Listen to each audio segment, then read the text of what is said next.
Insigamugani yanyoye nzobya bavuga kandi ko bituruka kuri nzobya, uretse ko hari n'abavuga ko bikomoka ku mugabo wo mu Buyenzi.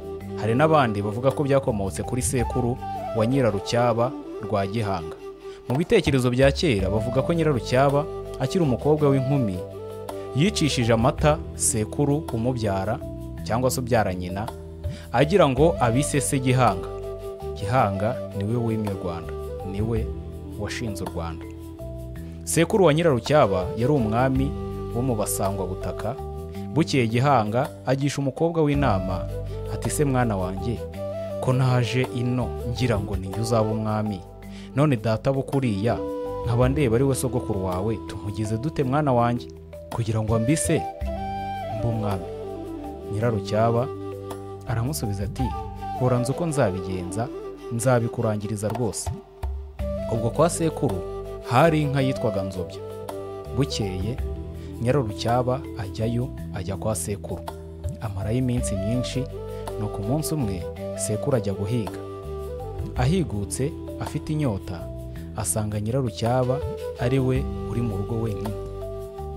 Avuruga amata ya Nzobya, ubwo ni amata yakuye kuri ya nka yitwa Nzobya, ashyira mu nkongoro aramuhereza. Sekuru amaze kunywa atangira kugira iseseme, araruka.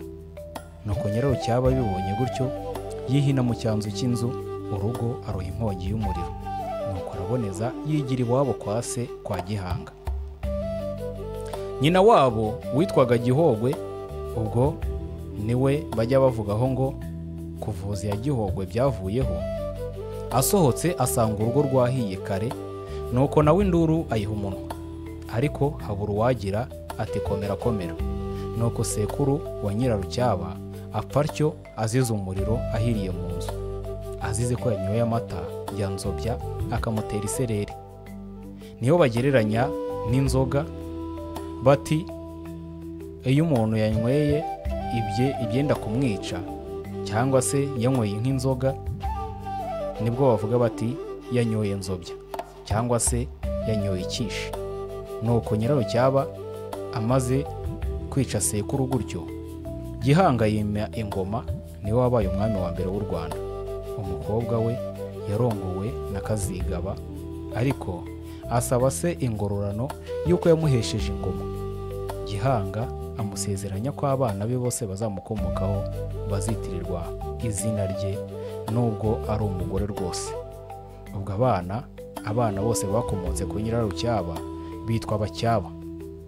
Naho byavuye umugani kunywa Nzobya, gusinda bituma uta ubwenge, cyangwa se kunywa ikishi.